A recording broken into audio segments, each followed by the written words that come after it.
What's up, everyone? Internet's busiest complainer here, coming at you with another banger, another hot one. I'm not really one to talk about drama. I've spent a good chunk of my videos talking about films and TV and gaming, mostly Nintendo because I'm a huge cuck for Nintendo. That's just what it is. I love the shit out of some Nintendo.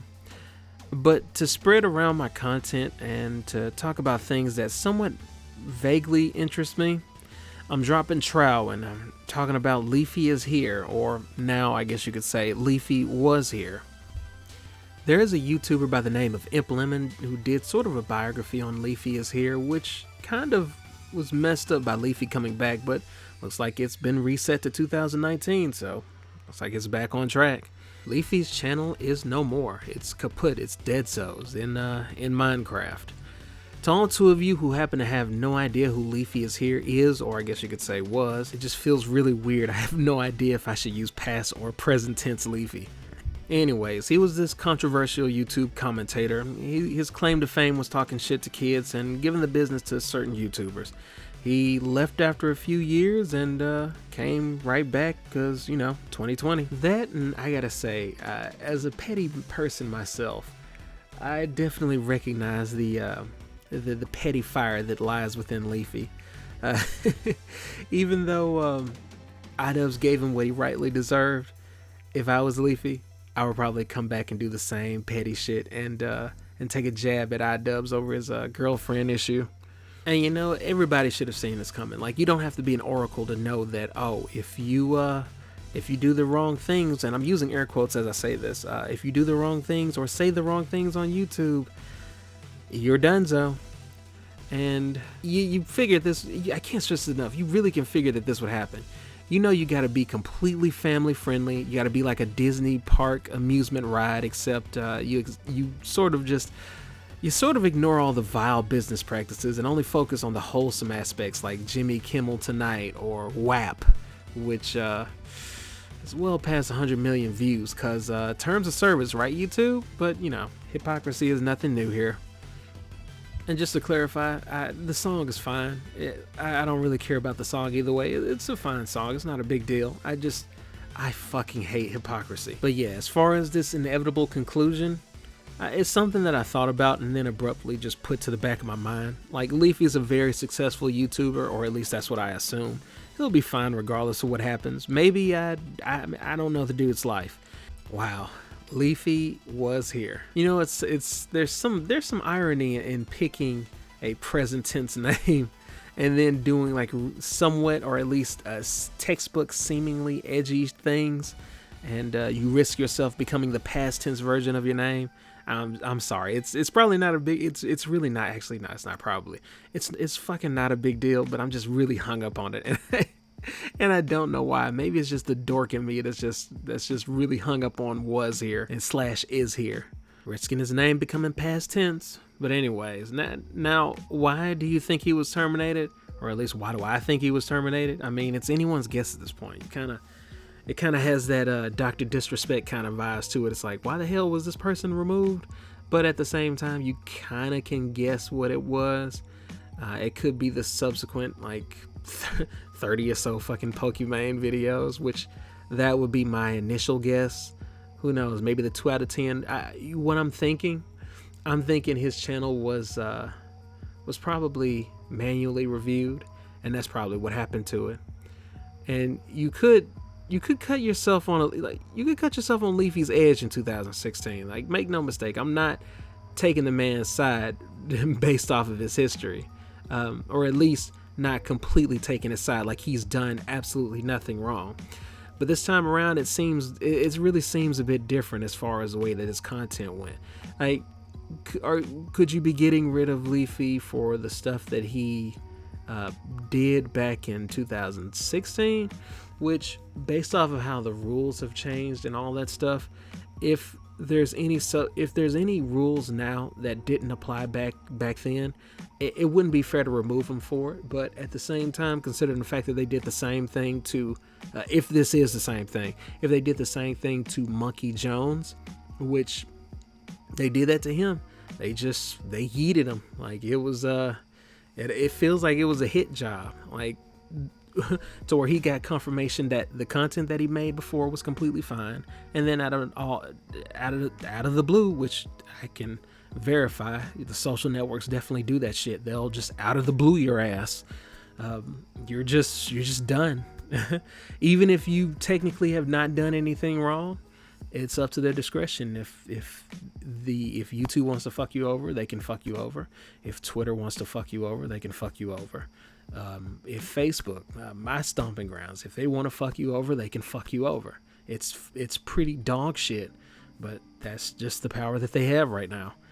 And where was I going with this? Oh, well, I forgot where the hell I was going with that. But anyways, I guess getting back on the Leafy, I do appreciate the more transparent nature that he had as of recently. I was like, you know what? I haven't seen a Leafy video in eons, because I kind of, like, I knew that he came back, but I kind of just skipped it because, like, oh, okay. I mean, that's just what people do. People leave, and if they can come back, they come back, you know, nostalgia, or if there's a business opportunity or whatever the case may be. Everybody has their motives and reasons for what they decide to do. But yeah, I gotta give it to him. It was, you know, from what you can see, even though the videos are still pretty lazily edited, especially compared to some of the stuff that I call myself making, but considering the results that came from it, I can't even be mad at him. I can't be mad at anybody that makes any low effort videos at this point, because it works. But yeah, I definitely appreciated the openness of the cash grab, and you know, it never hurts to have a bit of self-awareness here and there. I'm not going to agree with everything that he said, but I do appreciate a lot of there's some valid criticism there, especially about the Pokimane thing. Like, I never really talked about it before, but it's pretty fucking annoying. Like, that's a whole, like, I think that to go into detail on why I don't have the best viewpoint of that person is, it would take a long while. It'd probably take me like 30 minutes to really completely round out the entire thing, because I like to have nuance, but you know, I'm not gonna do that shit because that's boring. Nuance is boring. I have to be hard hitting, have a bunch of hot takes, which I've got a couple of those in there. But wow, dude's gone. Like, I can't help but wonder if Leafy knew that this would happen to himself. All the jokes about the Susan bots and all the demonetization jokes and all the, you know, Susan's gonna come after you if you do X, Y, and Z. I mean, it's a running gag. It's also pretty sad too. God, I actually fucking hate it, but only thing you can do is just laugh through the pain. But yeah, all these jokes about that, like, you know, he had to suspect that this would come. Like, you can't just keep like shitting in the pond and not expect for something to float up after a while. But yeah, unless you're one of the chosen ones, or if you appeal to kids by saying guys, oh my god, guys, with like loud noises every 7 seconds to keep that ADD in check of like all the ankle biters in the audience. Unless you do something like that, you got to be on your best behavior, or Susan will get rid of your ass pretty quickly. You know what though, this situation really makes me think about one video that I'd seen a while back. If you don't know this YouTuber as well, this YouTuber goes by the name of or I guess his real name is Gerard, but he goes by the Completionist. And there was one video that he had put out a while back, which was, I think it was this year, maybe, or like late or mid last year. But he was venting. I want to say complain, but he was more of like venting about trying to get traction on YouTube. Now, he already is like well past 1 million subscribers, which in your mind, and just like mine, and it's to be fair if you feel this way, it's like, what the fuck are you complaining about? Like, I would die to reach even like a fraction of that. Like, oh my god, like 50,000, I would be pretty ecstatic if I could get like a fraction of 1 million subscribers. But you know, it is what it is. But to meet him halfway, I get it. I actually kind of get it.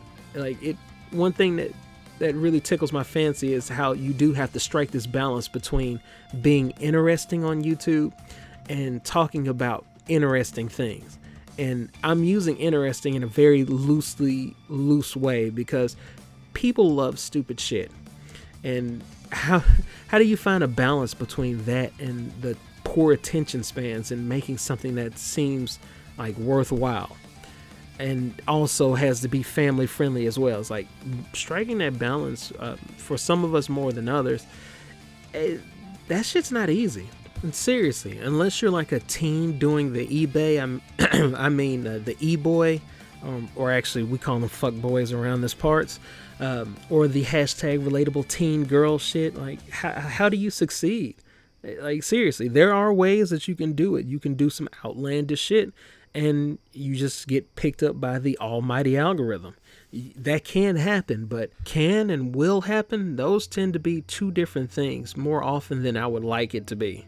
Or who knows, maybe you could be that one in a million, like that one chick with the van that they got 2 million subs out of nowhere in like a couple of weeks, that maybe want to jump off a bridge in Minecraft, but not really, but actually really.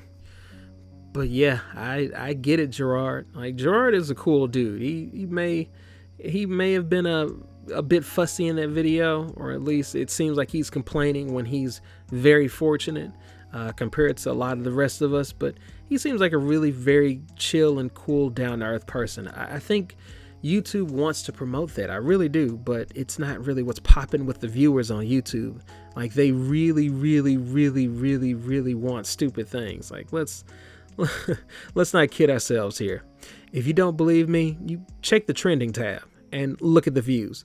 Chances are, if you've made it this deep into the video, then you're probably like me. And that trending tab is raw cancer. Matter of fact, if you haven't already looked, just don't. We'll do the dude, my sources, dude, trust me. We'll do that meme. Don't punish yourself by going to the trending tab. It's a fucking abomination. Now, let me be clear if I haven't already said it. I'm not saying that Leafy was making some high art over here or any massive political statements that are monumental to the advancement of the human race. Like, that's definitely not the case. Leafy's content was still, if you grade it on a scale of the creators that I've actually seen on this site or in general, it's fucking abysmal content. Like, that's just, it is what it is. But in comparison, what I'm really trying to say is you have to walk this really tight rope. And if you aren't already massive or hashtag relatable, if you can't strike that balance of what YouTube viewers actually want to see, which is stupid shit, versus not getting lashings from daddy YouTube for it, being a naughty kiddo really increases your chances of growing fast, but it's a double-edged sword. And unfortunately for Leafy, I think he may have finally stabbed himself with it. In Minecraft, of course. Overall, I'm not really a fan of the precedent that it sets, like, because it's Leafy now, but it could easily be one of you later. And this does not excuse all the shit Leafy has done before. Like, it's the old adage, you reap what you sow, is valid to some degree, but unless you're a giant corporation or extremely wealthy, in all honesty, it's unlikely for you to go down the same path as Leafy. But you may not take it seriously if you run a YouTube account, even though some of it can be justified, like crazy conspiracy shit or content that preys on children. It's not impossible for YouTube or any algorithm or machine to have an 100% accuracy rate on its decisions. And I don't think that this is a right decision here. I really don't. Like, just based off of what he's done, I haven't seen, like, in the videos that I've seen so far of him making his return, because you should judge him based off of his current content. You can make a judgment on past content, that's completely fine, but I think it should be weighted towards what he does in the present. Because we've all more or less have done and said things in the past. It's like, God, that was fucking awful. Why the hell did I say it or do that? So humans they change. They do stay the same to some degree, but they change. What you think now isn't going to be the same thing that you thought like 5 or 6 years ago. Hell, it's probably not going to be the same thing you thought a couple of weeks ago. Like, people change. So it shouldn't be really weighted, especially if he's kept his channel for that long. Like if he's kept his channel and then he came back and left, all those guideline strikes that he had, that should have been erased by now, like based off of YouTube's general guidelines on how they handle copyright strikes, which it falls off over a certain amount of time. He left for some years, so he should have been starting at zero again. There should be no reason they should be immediately terminated. When you punish anybody, it's not supposed to be just to get rid of them per se, at least in this instance. Like I said, he's not doing like insane conspiracy crap that's actually detrimental to society. But you know, I'm not here to say that that's right or wrong, because it's a tough call. It's a really, really tough call, and it's really a case-by-case thing, because in some instances what I just said could be very right, and there's other instances in what I said it could be very, very wrong. So I'm not here to make that argument. But the point is, yeah, when you have a punishment system, it's supposed to be more of like correction. It's kind of like how prison systems in the U.S. are abused now for profit rather than actual rehabilitation. You should be rehabilitating people, not just throwing them in there. You don't punish them without the intent to rehabilitate them, even though a lot of people just feel better just punishing them and going on with their life. Like, that's not what it's supposed to initially be for. And that really should be how any punishment is. It should be more of like a corrective process. And that's what the strike system is supposed to be. It's supposed to be a corrective process. You're not supposed to nix them immediately. And based off of the type of person that Leafy is, or I guess what anybody would do usually, is people will talk openly about if they've gotten a guideline strike. Like they're not really, like there's no reason to really be shy about that. So I'm pretty sure he got similarly to what Monkey Jones got, which is just instant, just boom, just all three, like all simultaneously. Like it's a targeted hit job. And what's really wild to me, aside from the other hypocrisy that takes place on YouTube, you've got communities like the beauty community, which we've seen with like, what's that James Charles and all that other crap, or the Tati Westbrook and all that nonsense.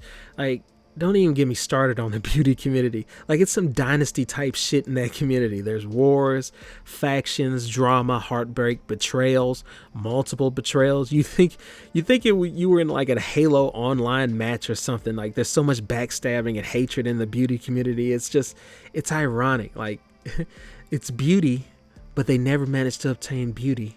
Inner beauty. All right, shut the fuck up, man. All right, anyways. Oh man, and then of course like the kids channels, the 3 a.m. cringe Ouija board challenge nonsense.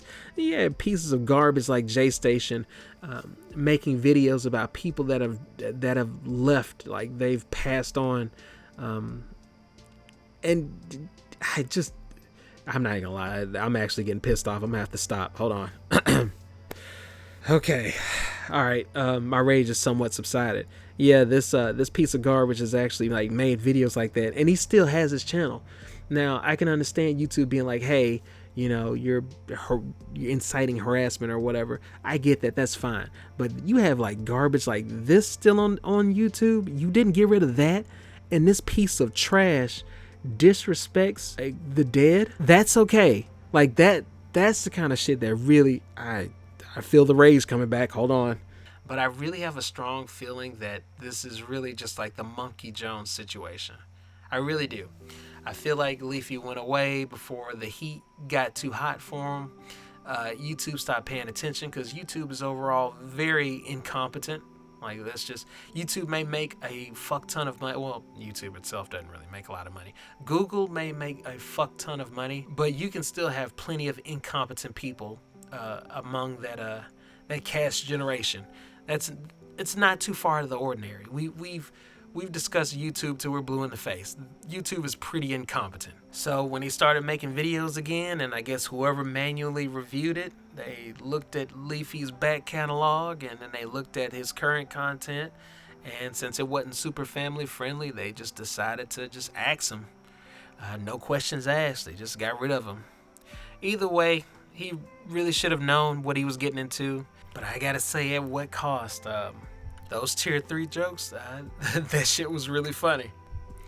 Which, That actually gives me an idea. I mean, it probably won't go anywhere, but I feel like I should make that video anyways. It may help a couple of people out there. I'm not entirely sure. And don't worry, I'm definitely not going to be pulling a Leafy here. I've been fucked over before for way less. So I know what to do and what not to do. Anyways, that's it. It's a shame to see a piece of YouTube history go. Like Content Cop or Machinima or Team 4 Star making Dragon Ball Z abridged episodes. But that's what time does over time. And yes, I know Machinima was run by scumbags, but it's still a part of YouTube history. Kind of like Ray Williams Johnson, scumbag, but it's still a part of the history. But that's it. I haven't made some Switch videos in a while. I'll probably do that next. Anyways, that's pretty much it. Patreon, Threadiverse, buy yourself some cool shit. I mean, it's the same thing I've said before. I love you guys. Stay safe. Stay safe. Stay safe.